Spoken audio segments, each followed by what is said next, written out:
الحمد لله رب العالمين والصلاة والسلام على قائد الغر المحجلين نبينا محمد وعلى آله وصحبه اجمعین۔ محترم سامعین، دینی و ملی بھائیوں اور بہنوں، السلام علیکم ورحمۃ اللہ وبرکاتہ۔ ریڈیو کویت کے ہفتہ وار دینی پروگرام باتیں جن سے زندگی سنورتی ہے میں آپ سب کا استقبال ہے۔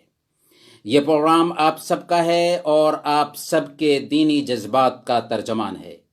اس پروگرام کے ذریعہ ہم وہ باتیں سنتے ہیں جن سے زندگی بنتی، سنورتی اور سدھرتی ہے۔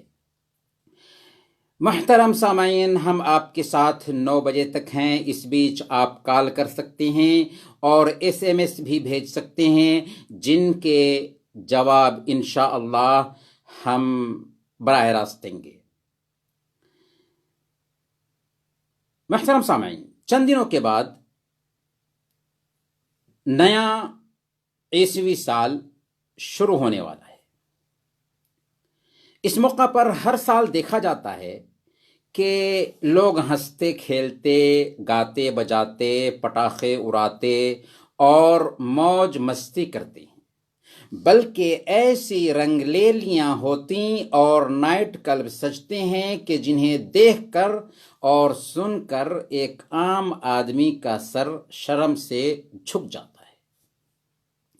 دوسرے کیا کرتے ہیں اس سے ہمیں مطلب نہیں، لیکن بحیثیت مسلمان ہمیں سوچنا چاہیے کہ کیا نئے عیسوی سال کی آمد پر اس قدر خوشی منائی جائے؟ کیا عیسوی کیلنڈر ہمارا کیلنڈر ہے؟ کیا عیسوی کیلنڈر سے ہمارا کوئی تعلق ہے؟ جی نہیں، عیسوی کیلنڈر ہمارا کیلنڈر نہیں ہے۔ ہمارا کیلنڈر ہجرت نبوی سے شروع ہوتا ہے۔ یہ عیسائیوں کا کیلنڈر ہے، بلکہ یہ عیسائیوں کا کیلنڈر بھی نہیں ہے۔ عیسیٰ علیہ السلام کی پیدائش سے 6 سال پہلے سے ہی یہ کیلنڈر چلا رہا ہے۔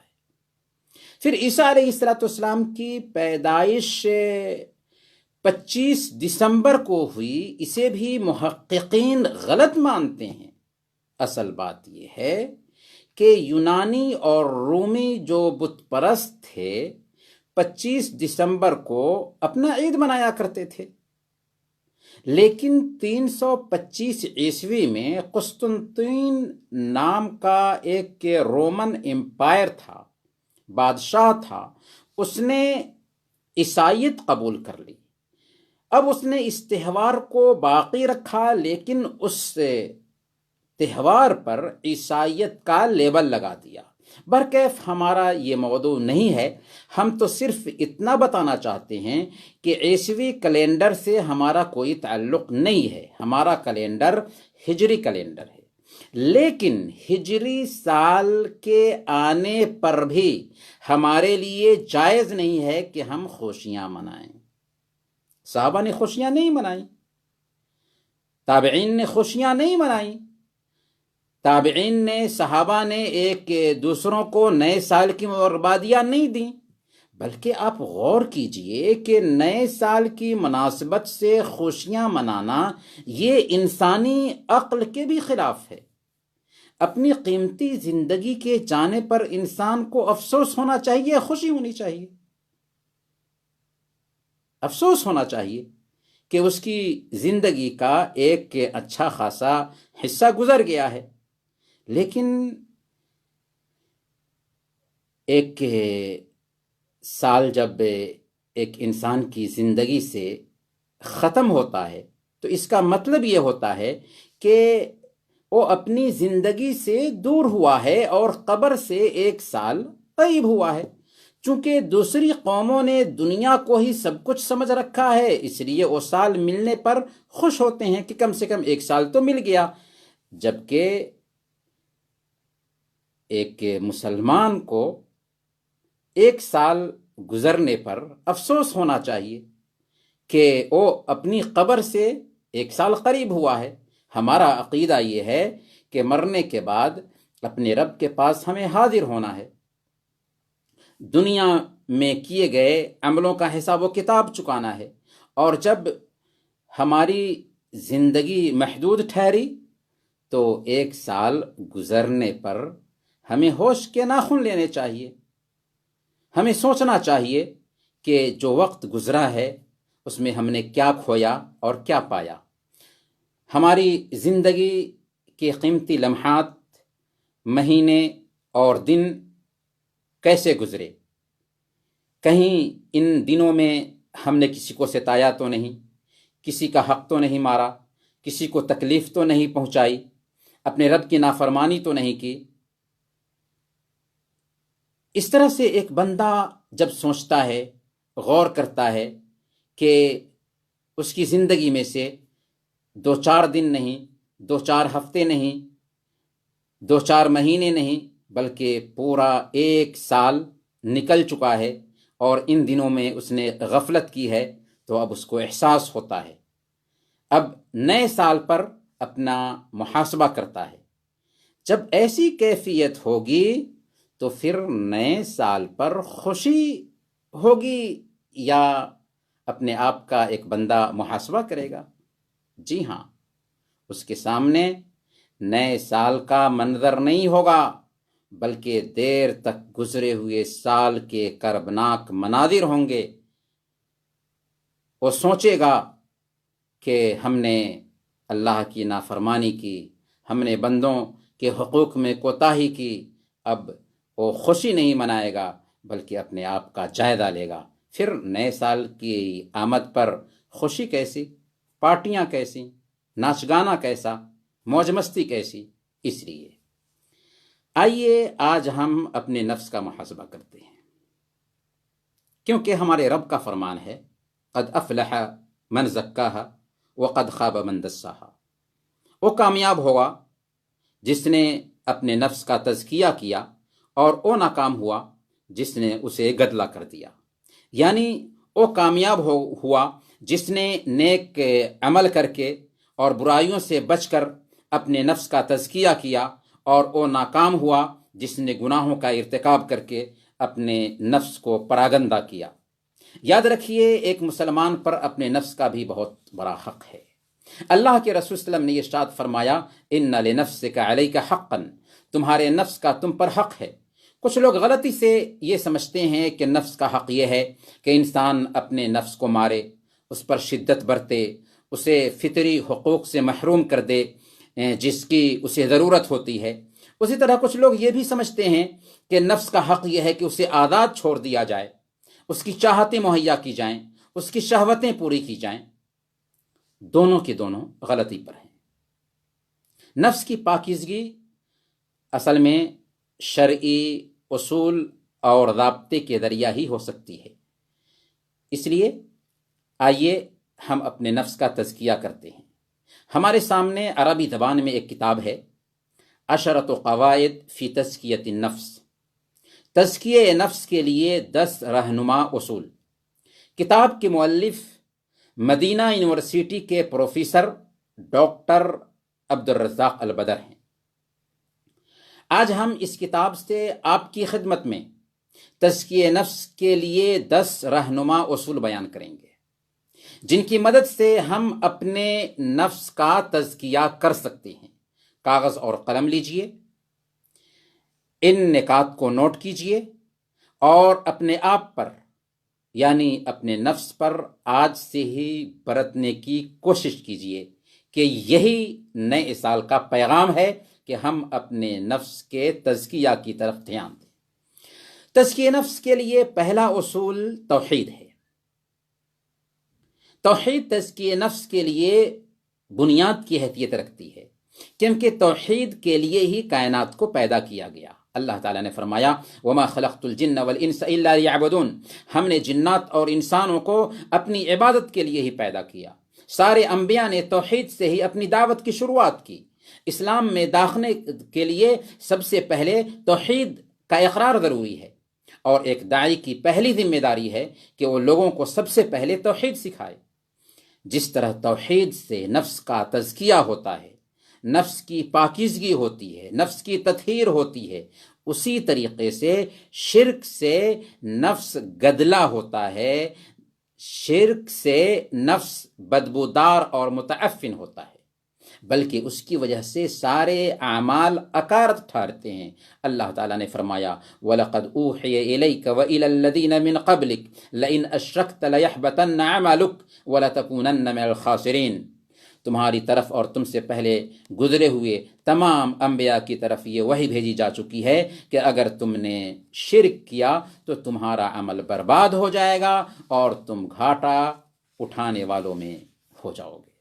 شرک ایسا گناہ ہے کہ اس پر مرنے والے کی کسی صورت میں معافی نہیں ہو سکتی۔ اللہ تعالیٰ نے فرمایا ان اللہ لا یغفر ان یشرک بہ ویغفر ما دون ذلک لمن یشاء۔ اللہ تعالیٰ شرک کو معاف نہیں کرتا اور شرک کے علاوہ جس گناہ کو بھی چاہے اللہ معاف کر سکتا ہے۔ اور شرک کرنے والے پر اللہ تعالیٰ نے جنت کو حرام ٹھہرایا ہے۔ اللہ تعالیٰ نے فرمایا انہ من یشرک باللہ فقد حرم اللہ علیہ الجنہ ومأواہ النار۔ جس نے اللہ کے ساتھ کسی کو شریک ٹھہرایا اس پر اللہ نے جنت حرام کر دی اور اس کا ٹھکانہ جہنم ہے۔ جب ایک بندہ حقیقی معنوں میں توحید کو قائم کرتا ہے تو اسے دنیا اور آخرت میں ہدایت ملتی ہے اور امن نصیب ہوتا ہے، پیس ملتا ہے۔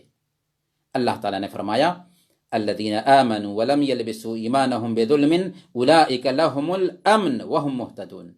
حقیقت میں امن تو انہی کے لیے ہے اور ہدایت پر وہی ہیں جو ایمان لائے، جنہوں نے اپنے ایمان کو ظلم یعنی شرک کے ساتھ آلودہ نہیں کیا۔ تو شرک سے بچنے پر عجیب طریقے سے ہدایت ملتی ہے اور امن ملتا ہے، پرسکون ماحول ملتا ہے۔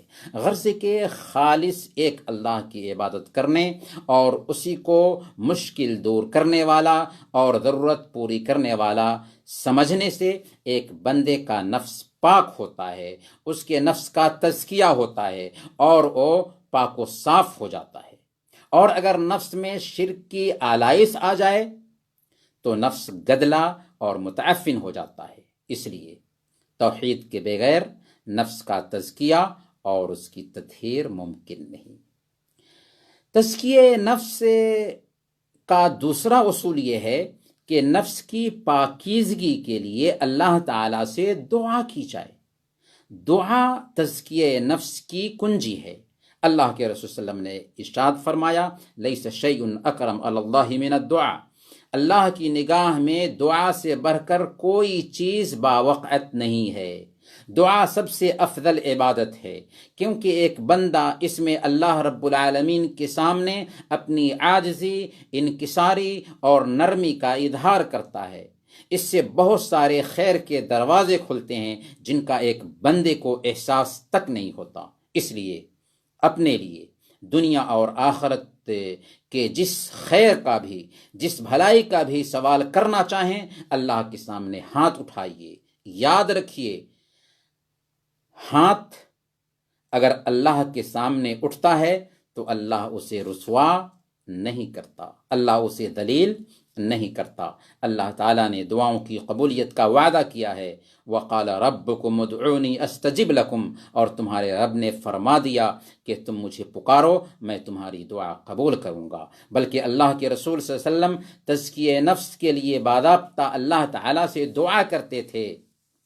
آپ کی دعاؤں میں سے ایک مشہور دعا ہے اللہم آت نفسی تقواها وزکها انت خیر من زکاها انت ولیها ومولاها، کہ اے اللہ میرے نفس کو تقوی عطا فرما اور اس کو پاک کر دے کہ تو اس کا بہتر پاک کرنے والا اور اس کا آقا اور مولا ہے۔ اس دعا میں اس بات کی طرف اشارہ پایا جاتا ہے کہ انسانی نفس کی تطہیر اور تزکیہ اللہ کے ہاتھ میں ہے اور اس کی سب سے بڑی کنجی اللہ سے مانگنا اور اس سے لو لگانا ہے۔ تبھی تو اللہ کے رسول وسلم کی اکثر دعاؤں میں سے ایک دعا یہ ہوتی تھی کہ اللہم یا مقلب القلوب ثبت قلبی علی دینک، اے دلوں کو پھیرنے والے میرے دل کو اپنے دین پر جما دے۔ اس طرح ایک بندہ جب سچے دل سے ہدایت کا سوال کرتا ہے اس کا یقین پختہ ہوتا ہے، قبولیت دعا میں جلد بازی نہیں کرتا اور قبولیت کے خاص اوقات میں دعا کا اہتمام کرتا ہے تو اس کی دعا رائے گاہ نہیں جاتی اور عجیب طریقے سے اس کے نفس کا تزکیہ ہوتا ہے۔ تزکیہ نفس کا تیسرا اصول قرآن کریم ہے۔ جو تزکیہ نفس کا منبع ہے، سرچشمہ ہے۔ اللہ تعالیٰ نے اپنے نبی کا کام بتایا، یتلو علیہم آیاتہ ویزکیہم، کہ آپ ان کے سامنے اللہ کی آیتوں کی تلاوت کرتے ہیں اور ان کا تزکیہ کرتے ہیں۔ قرآن تزکیہ نفس کا سب سے بہترین ذریعہ ہے۔ جو کوئی اپنے نفس کو پاکیزہ کرنا چاہتا ہے، جو کوئی اپنے نفس کی تطہیر کرنا چاہتا ہے، وہ قرآن سے رابطہ کرے۔ جو کوئی اپنے نفس کے گدلاپن کو دور کرنا چاہتا ہے، اپنے دلوں کی بیماریوں کا علاج چاہتا ہے، اسے قرآن کی تلاوت کرنی ہوگی، اسے قرآن کو سمجھ کر پڑھنا ہوگا، کیونکہ فرما دیا ہمارے رب نے، یا ایھا الناس قد جاءتکم موعظۃ من ربکم وشفاء لما فی الصدور، لوگو تمہارے پاس تمہارے رب کی طرف سے نصیحت آ چکی ہے، اور وہ چیز بھی جس میں دلوں کے امراض کی شفا ہے۔ امام ابن قیم رحمۃ اللہ علیہ بیان فرماتے ہیں، القرآن هو الشفاء التام من جمیع الادواء القلبیۃ والبدنیہ وادواء الدنیا والآخرہ، کہ قرآن کریم دلی اور جسمانی تمام بیماریوں اور دنیا و آخرت کی تمام بیماریوں کے لیے شفائے کامل ہے۔ لیکن ایسا تب ہوگا جب قرآن کو سمجھ کر پڑھا جائے گا۔ صحابہ کرام قرآن کو سمجھ کر پڑھتے تھے، جس کی وجہ سے ان کی زندگی میں تبدیلی آئی تھی۔ حضرت ابن مسعود رضی اللہ تعالیٰ عنہ بیان فرماتے ہیں کہ ہم میں سے ایک آدمی 10 آیتیں سیکھتا تو اس سے آگے نہیں پڑھتا تھا جب تک کہ ان کے معنی کو نہ سمجھ لیتا اور ان پر عمل نہ کر لیتا تھا۔ اس لیے اگر کسی بندے کو قرآن کی تلاوت کرنے اور اسے سمجھ کر پڑھنے اور اس کی تعلیمات پر عمل کرنے کی توفیق ملتی ہے تو عجیب طریقے سے اس کے نفس کا تزکیہ ہوگا۔ لہذا آئیے ہم قرآن سے تعلق مضبوط کریں تاکہ ہم اپنے نفس کا تزکیہ کر سکیں۔ تزکیہ نفس کے لیے چوتھا اصول ہے اسوہ اور نمونہ اختیار کرنا، اور ہمارے لیے سب سے بہترین اسوہ اللہ کے نبی صلی اللہ علیہ وسلم کی ذات گرامی ہے۔ اللہ کے رسول صلی اللہ علیہ وسلم کو اللہ رب العالمین نے ہمارے لیے نمونہ بنا دیا ہے۔ جب ہم اللہ کے نبی صلی اللہ علیہ وسلم کو نمونہ بنائیں گے تو اللہ کے ہم محبوب ٹھہریں گے، کیونکہ اسی اللہ نے آپ صلی اللہ علیہ وسلم کو نمونہ بنانے کا ہمیں حکم دیا ہے۔ ہر زمانے میں تزکیہ نفس کے لیے الگ الگ طریقے اختیار کیے گئے، لیکن تزکیہ نفس کا وہی طریقہ صحیح ہوگا جو نبی پاک صلی اللہ علیہ وسلم کے طریقے کے مطابق ہوگا۔ جو طریقہ نبی پاک صلی اللہ علیہ وسلم کا بتایا ہوا نہیں ہے وہ طریقہ مردود ہے، اس سے نفس کا تزکیہ نہیں ہو سکتا۔ ہاں، گمراہی کا دروازہ ضرور کھلے گا۔ اس لیے نفس کا تزکیہ چاہیے تو ہمیں اسوہ بنانا ہوگا پیارے نبی صلی اللہ علیہ وسلم کو، کیونکہ اللہ نے ہمارے لیے انہی کو نمونہ بنایا ہے۔ ایک اللہ کی عبادت کرنی ہے اور عبادت کا طریقہ اخذ کرنا ہے آخری نبی محمد الرسول اللہ صلی اللہ علیہ وسلم سے۔ تزکیہ نفس کے لیے پانچواں اصول یہ ہے کہ تزکیہ تخلیہ اور تحلیہ دونوں کا نام ہے۔ تخلیہ کیا ہے اور تحلیہ کیا ہے؟ یعنی نفس کو سب سے پہلے ہر طرح کے رذائل اور گناہوں کے کام سے خالی کیا جائے، پھر دوسرے نمبر پر اطاعت اور نیکی کے کاموں کی انجام دہی سے اسے مزین کیا جائے۔ جیسے اگر گلاس میں گدلا پانی ہو تو پہلے گلاس سے گدلے پانی کو پھینک دیا جائے، پھر اس میں صاف پانی ڈالا جائے، تب پانی حقیقت میں صاف ستھرا دکھائی دے گا، ورنہ گدلاپن بدستور باقی رہے گا۔ اس لیے جو اپنے نفس کو پاکیزہ کرنا چاہتا ہے پہلے اسے گناہوں سے باز آنا ہوگا، کیونکہ گناہوں کی وجہ سے انسان کا دل زنگ آلود ہو جاتا ہے، یہاں تک کہ دھیرے دھیرے وہی نقطہ اس کے پورے دل پر چھا جاتا ہے۔ جیسا کہ اللہ کے رسول صلی اللہ علیہ وسلم نے ارشاد فرمایا کہ ایک بندہ جب گناہ کرتا ہے تو گناہ کی وجہ سے اس کے دل پر ایک سیاہ نقطہ پڑ جاتا ہے۔ اگر اسے وہ چھوڑ دیتا ہے، معافی مانگ لیتا اور توبہ کر لیتا ہے تو اس کا دل صاف ہو جاتا ہے، اور اگر بار بار گناہ کرتا ہے تو یہ سیاہی بڑھتی جاتی ہے یہاں تک کہ اس کے پورے دل پر چھا جاتی ہے۔ لہذا پہلے گناہوں کو چھوڑ دیں، پھر زیادہ سے زیادہ نیکی کے کام کریں، اس سے نفس کا تزکیہ ہوگا۔ یہی ہے تخلیہ اور تحلیہ۔ تزکیہ نفس کے لیے چھٹا اصول یہ ہے کہ ان راستوں کو بند کر دیا جائے جو انسان کو تزکیہ نفس سے دور کرتے ہیں، نیکی کے راستے سے ہٹاتے اور برائی کے راستے پر گامزن کرتے ہیں۔ اور انہی راستوں میں سے ایک یہ بھی ہے کہ اپنی نگاہیں پست رکھی جائیں اور شرمگاہ کی حفاظت کی جائے۔ امام ابن قیم رحمۃ اللہ علیہ فرماتے ہیں کہ اکثر گناہ بیکار گفتگو اور نظر بازی کی وجہ سے ہوتا ہے، اور یہی دونوں شیطان کے داخلے کا کشادہ دروازہ ہے۔ اس لیے ضروری ہے کہ اگر ہم اپنے نفس کا تزکیہ چاہتے ہیں تو اپنی نگاہیں پست رکھیں، شرمگاہ کی حفاظت کریں۔ تزکیہ نفس کے لیے 7واں اصول یہ ہے کہ موت کو یاد کیا جائے اور یہ احساس کیا جائے کہ ایک دن ہمیں اللہ رب العالمین سے ملنا ہے۔ اللہ رب العالمین نے بیان فرمایا، یا ایھا الناس یا ایھا الذین آمنوا اتقوا اللہ ولتنظر نفس ما قدمت لغد۔ اے ایمان والو، اللہ سے ڈرو اور ہر شخص یہ دیکھے کہ اس نے کل کے لیے کیا سامان تیار کیا ہے۔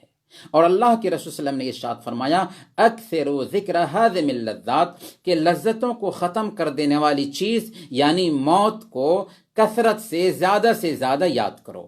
موت اس دنیا کا آخری مرحلہ ہے، اس کے بعد توبہ اور استغفار کی گنجائش نہیں رہتی۔ ہر انسان کو موت کا جام پینا ہے، جہاں کہیں بھی رہیں موت آ کر رہے گی، اور یہ آنے سے پہلے بتاتی بھی نہیں ہے، اچانک آتی ہے۔ کتنے لوگ گھر سے نکلے گاڑی چلاتے ہوئے، لیکن کفن میں لپٹی ہوئی لاش گھر پہنچی۔ کتنے لوگوں نے اپنے گھر والوں سے کہا کہ میرے لیے کھانا تیار کرو، اور وہ کھانا کھانے سے پہلے دنیا سے چل بسے۔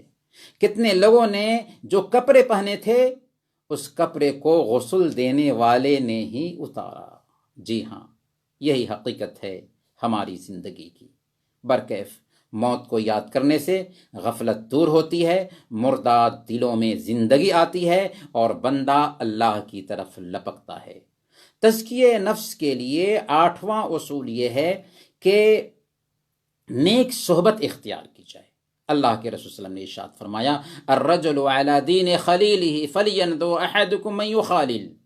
آدمی اپنے دوست کے دین پر ہوتا ہے، لہذا آدمی غور کر کے دیکھ لے کہ وہ کس سے دوستی کر رہا ہے۔ انسان کا دوست جیسا ہوگا وہ بھی ویسا ہی ہوگا۔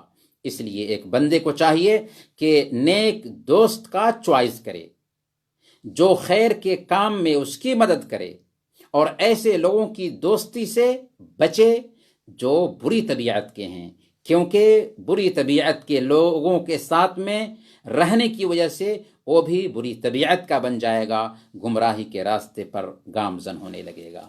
تزکیہ نفس کے لیے 9واں اصول یہ ہے کہ انسان تکبر، گھمنڈ، انانیت اور خود پسندی سے خود کو بچائے۔ اللہ تعالیٰ نے فرمایا، فَلَا تُزَكُّوا أَنفُسَكُمْ هُوَ أَعْلَمُ بِمَنِ اتَّقَى۔ اپنے نفس کی پاکی کے دعوے نہ بیان کیا کرو، وہ بہتر جانتا ہے کہ واقعی متقی کون ہے۔ اپنی تعریف کرنا، اپنے منہ میاں مٹھو بننا اصل میں عجب کا سبب بنتا ہے، اس لیے اللہ نے اپنی تعریف کرنے سے روکا۔ نیک بندے نیکی پر اتراتے نہیں ہیں، بلکہ اس کی قبولیت کے لیے فکر مند ہوتے ہیں، اس بات کے فکر مند ہوتے ہیں کہ ایسا نہ ہو کہ ہمیں جو نیکیاں کی ہیں وہ رد کر دی جائیں، وہ قبول نہ کی جائیں۔ عبداللہ بن ابی ملیکہ رحمۃ اللہ علیہ کہتے ہیں، ادرکت اکثر من 30 صحابیا کلہم یخاف النفاق علی نفسہ۔ میں نے 30 سے زیادہ صحابہ سے ملاقات کی، ان میں سے ہر ایک کو اپنے بارے میں نفاق کا اندیشہ تھا، نفاق کا ڈر تھا۔ اور آج ہمارا حال یہ ہے کہ سارے گناہ کرنے کے باوجود بھی خود کو پکا مومن ثابت کرنے پر لگے ہوتے ہیں۔ تزکیہ نفس کے لیے 10واں اور آخری اصول یہ ہے کہ انسان اپنے نفس کو پہچانے، اور نفس 3 طرح کا ہوتا ہے۔ نفس مطمئنہ جو ایمان، ذکر الہی اور اطاعت کے کاموں سے مطمئن ہوتا ہے۔ نفس کی دوسری قسم ہے نفس لوامہ جو انسان کو غلطی اور کوتاہی پر ملامت کرتا ہے، اور نفس کی تیسری قسم ہے نفس امارہ جو انسان کو برائیوں پر اکساتا ہے، گناہوں پر ورغلاتا ہے، برائی کے اڈوں کی رہنمائی کرتا ہے، فحش کاموں کی طرف راغب کرتا ہے۔ انسان پر یہ تینوں حالات گزرتے ہیں، کبھی اس کا نفس مطمئنہ ہوتا ہے، کبھی نفس امارہ ہوتا ہے، کبھی لوامہ ہوتا ہے۔ اسے کوشش کرنی چاہیے کہ اس کا نفس مطمئنہ رہے، اس کا نفس اس کی غلطیوں پر اسے ملامت کرتا رہے، اور وہ اپنے نفس امارہ کو قابو میں رکھنے کی کوشش کرے۔ یہ رہے تزکیہ نفس کے 10 رہنما اصول۔ اللہ سے دعا ہے کہ اللہ تعالی ہمارے نفس کا تزکیہ فرمائے، اس کی تطہیر کر دے، اسے پاکیزہ کر دے۔ ہم آپ کی کال بھی لیں گے، لیکن ایک چھوٹے سے وقفہ کے بعد۔